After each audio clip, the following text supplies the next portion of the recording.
I'm back to do another Helena video. How is it even possible?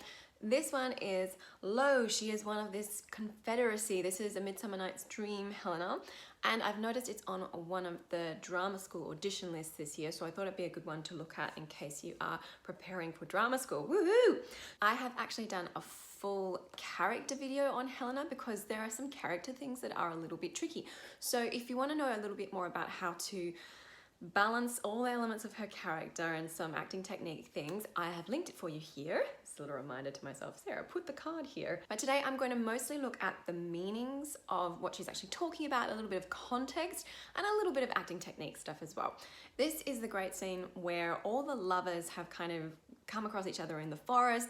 They're all mad at each other for different reasons, and particularly Demetrius and Lysander are both in love with Helena because of the, magical fairy dust that they got sprinkled in their eyes. And Helena, of course, is very offended about this because she knows, like everyone knows, she's as ugly as a bear and blah, blah, blah. So now that the boys are coming to her and going, "Oh, we love you, you're so beautiful," she's in a bit of a tizzy about it. And what's just happened right before this monologue is that Hermia has basically said to her as well, "I don't know anything about this. I don't know what you're talking about." And she's like, "Okay, well, you're in on it too, are you?" And that's what the first line means. So she says, "Lo, she is one of this confederacy, so you're in on it too." This starts off with a bang. So really get your energy going from straight away. She's already quite energized and she's already annoyed. Then to have her best friend, and this is kind of what goes on in this monologue, her best friend is like, "I don't know what's going on." She's like, "Oh, how dare you!" It's really, really big. So in terms of an audition situation, what you really need to do before you start speaking is make sure you drop physically into this character and connect to the breath so you can immediately come out with a big bang. "Oh my God, you're in on it too." Now I perceive they have conjoined all three to fashion this false sport in spite of me. Now I get it. They have joined together, conjoined all three to fashion. Fashion means kind of like create in this situation. I'm not talking about fashion. To create this false sport being like, sport is always like games and fun, generally in Shakespeare, and false sport, she just means like terrible game, basically. Like this is not a game, guys. To fashion this false sport in spite of me, like, and to my detriment. Next, she really zeroes in on Hermia. So you need to really think in this first section, when is she talking to Hermia and when is she talking to all three of them, and where are they in relation to you when you're doing a monologue? Are they all in one bunch? Is there a couple over here, a couple over there? That would make sense that they might be split up because it's kind of a crazy scene. So have that really clearly in your mind. So the next bit that she says, "Injurious Hermia, most ungrateful maid, have you conspired? Have you with these contrived to bait me with this foul derision?" I love that she says, "Have you with these contrived?" These men, these little, I don't know, bits of dirt on the ground. She's saying injurious because she feels injured. "I'm personally injured by what you have said, Hermia. Most ungrateful maid." Of course, in Shakespeare, maid just usually means like a young lady. Ungrateful being like, "I've been such a good friend to you this whole time and now you're just gonna throw it back in my face. Can't even believe you." "Have you conspired?" Pretty obvious. "Have you with these contrived?" Again, same thing. Have you kind of joined together with these little dudes to bait me with this foul derision? So to just basically like to make fun of me, to spur me on to making an idiot of myself. Next, it starts to get really personal. She's kind of pleading with Hermia. She's sort of trying to reason with her. So I would start to think about space, use of space. Wherever Hermia is, maybe you'd like to get a little bit closer to her. Is Hermia moving away from her? How would that affect the way that you play it? Is Hermia just completely confused? How would that affect the way that you play this bit? So she says, "Is all the counsel that we two have shared, the sisters' vows, the hours that we have spent when we have chid the hasty-footed time for parting us, oh, is it all forgot?" So it's really starting to get very personal there. All the counsel that we two have shared just means like the secrets that, and the counsel being like literally like going to a counselor and helping each other. The sisters' vows, that's pretty obvious. Even though they're not sisters, clearly it's like they're sisters. That's how Helena's playing it. "You're like my sister. How dare you do this?" The hours that we have spent when we have chid the hasty-footed time for parting us. So basically chid just always means like told off. So just like, "Damn you, time!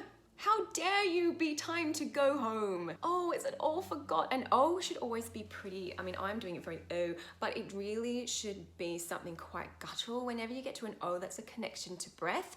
So it should be like, oh, is it all forgot? You know, like really, really connect as much as you can there. Now she starts to even layer it on even more. She's really layered it on thick, given Hermia the guilt, all school days friendship, childhood innocence. Make sure you have a bit of a vision in your head, in your mind, maybe something that you can connect to, like think of something specific. What school days friendship? How old were they? What did they do together? Like when did they meet? All that kind of thing. Have that in your head, and that's what's going to make it much more rich and interesting. Next, she's getting, I would say, even closer to Hermia in this bit, maybe literally and physically, but it's really, she's really starting to try and reason with her and bring her with her on this journey of like, remember when we did these things? And she's starting to kind of paint the picture for Hermia. So think about your spacing, your positioning, practicing with a person may help you. So if you can get a friend, an actor would be helpful, but if not, that's fine. Get a friend that you can say this to, that maybe you want to even try and move them around the room. Even just doing it in rehearsal will probably give you that feeling of really genuinely trying to connect with someone. Keep those actions in your mind. How is she trying to connect? What's her real objective here? Does she want Hermia to say, okay, it's just a joke? Or does she want Hermia to feel really guilty and say, oh, I'm so sorry? Like, what is she really trying to get out of Hermia here? We, Hermia, like two artificial gods, have without needles created both one flower, both on one sampler, sitting on one cushion, both warbling of one song, both in one key, as if our hands, our sides, voices and minds had been incorporate. Let me break all that down for you. So you'll notice firstly in that section, she repeats the word one a lot. When you have repetition in Shakespeare, you should make something of it. He knows a lot of words, so if he's repeating a word, it means he wants you to emphasize it. So emphasize it maybe in some different ways, but bring it out in some way vocally. And what she's talking about here is that she's painting a real picture. She's saying, Hermia, like two artificial gods, like they're like gods because they were creating something, which is, you know, but she's just making it really lofty. She's like, oh, we were creating this whole thing together. It's amazing. We created one flower on one sampler means basically like they had, if you've ever seen like an embroidery circle thing, that's a sampler. And so they were sitting together and like doing it together, which is very specific and very awkward, which I find really funny. Trying to imagine two people kind of, I'm going to poke it up, now you poke it down. That's what I'm imagining, sitting on one cushion, like right next to each other, singing a song together, warbling of one song, both in one key. You kind of hope they would be in one key, but you know, you never know. As if our hands, our sides, voices and minds had been incorporate, meaning like as if we were one. And she's been saying one that whole time. So that's what that whole kind of section means, is like, it's like we were one person.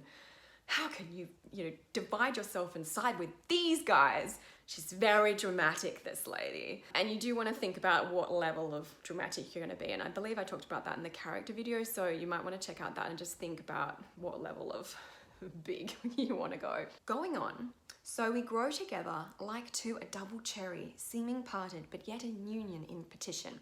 Notice that that comes in halfway through the line. So this is not really a new thought. If it comes in halfway through the line, it means it should really connect to what she's just said. She's been saying, it was like we were one, and now she's going to build up a new image on top of that to show how they were one. And the image is of a cherry, and how it, like a little typical, like if you see a cherry in a little picture, they have got like the double stem where there's two cherries and they're joined together at the top, so they're kind of two but one. Yet in union in partition, so union meaning like, well, union is the same thing, and partition being they're apart, so they're together but they're apart, is what she's saying there. Two lovely berries molded on one stem. Now this is all very kind of beautiful language, and she's painting this picture for Hermia.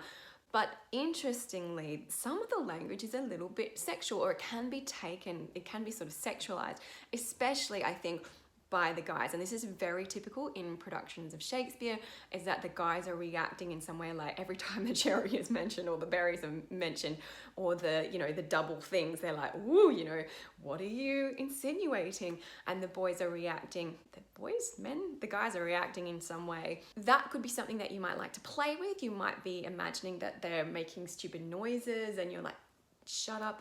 If you build in business like that, like we call it business, stage business, like comic moments like that, just make sure it doesn't kind of interrupt your flow too much. So make sure that you're not putting like big moments of like, shh, in the middle of a line, for example, because really when you've got iambic pentameter, things need to flow.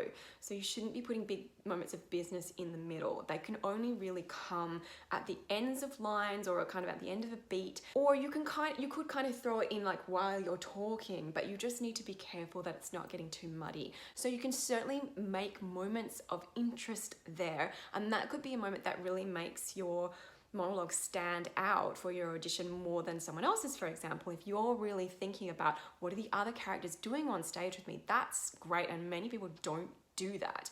But you do need to make sure your acting technique is on point so it's not messy. Two lovely berries molded on one stem, so with two seeming bodies but one heart. That's pretty much self-explanatory. It's almost the same as modern English, which is great. Now we get to something that's not quite as easy to understand, and it's a little bit tricky because the imagery in it is not modern at all. Most people would be like, what are you talking about? So you just need to have an idea in your head of what you're trying to say and the picture you're trying to paint for Hermia, and do your best to commit to that. Don't worry about whether the audience is really understanding this next bit. All you can do is try to feel as clear as possible in yourself, and the audience will go along with you. So the next image that she says is two of the first, like coats in heraldry, due but to one and crowned with one crest. Due but to one and crowned with one crest. Yes, it has to be crowned. Two of the first, she's referring to what she just mentioned. She says two seeming bodies but one heart. She's talking about bodies and heart, being bodies being the first and heart being the second of her list of two that she just gave. So it's a very complicated way to say two of the first, two bodies, like coats in heraldry, so like people on like a crest of arms is what she's talking about. Due but to one means like you might have like two people on a crest, like a coat of arms, but they are governed by one person, like the Queen, for example, and crowned with one crest, like they come together as one crest. I mean, even that, I feel like I'm not explaining it as well as I could because it's very ye olde worldy. So you may want to do a little bit more research on that, or you might sort of get the picture of like, okay, what I'm saying is we're two people, but we come together as one. It's still just building on what she said. But why does she want to use this? Is it because they were always working together towards something? They always felt like they were aligned, you know, politically, mentally, emotionally, and they were heading in the same direction. Like, why does she start to talk about crests now rather than berries and things like that? Is it about family? Is it about, you know, the things that they've shared together? Make that choice for yourself. I always say in Shakespeare, if you can't find the evidence, if you can't find anything in the text or in your glossary and that kind of thing, you need to make the choice as best you can and make sure you're clear in your mind about what your choice is, particularly not just what it means, but why are you saying it? And that will make life so much easier, and the audience will go, okay, she knows what she's saying, we'll go along with it, even if you're talking about crests that we don't understand. And now the final bit.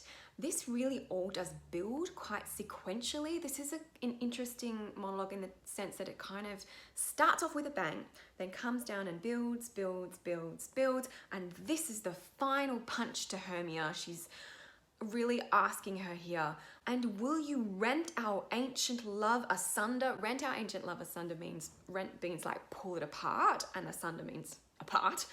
So ancient love being like our love that we've had forever. So dramatic. Will you pull us up? Will you tear us apart, Hermia? To join with men in scorn. Oh, I love as she talks about it. To join with men in scorning your poor friend. Again, it's all in a theme here. She doesn't really stray far from her theme, which is we grew up together and we've been like one person, and now you are dividing us and you're siding with those guys, those pieces of rubbish, I was going to say something else. So that is really like the climax of it. And then she has a kind of little bit of a wind down. It is not friendly, 'tis not maidenly, our sex as well as I may chide you for it, though I alone do feel the injury. It is not friendly, this is obvious, 'tis not maidenly, again, just like it's not what nice young ladies do. Our sex as well as I may chide you for it, so that means all women could tell you off for this. We would all be upset about it. I speak for all women, though I alone do feel the injury, basically, even though it's just me that's being targeted. All women would be upset about this horrible thing that you're doing, siding with men. And, you know, what is it? Not bros before hoes. Sisters before misters. Sisters before misters is what this monologue is about. So I hope that was helpful. Do have a look at that character video. It will help you get into the whole mindset of Helena and how to balance your acting technique and your approach to her and make some decisions for yourself about what you bring to the role. I hope that helps. As always, please let me know if you would like me to cover a particular monologue. I'm getting through as many of the drama school audition monologues as I can in the next month or so. So if you give me a request, I will try and get to that first. And good luck. Let me know how you go.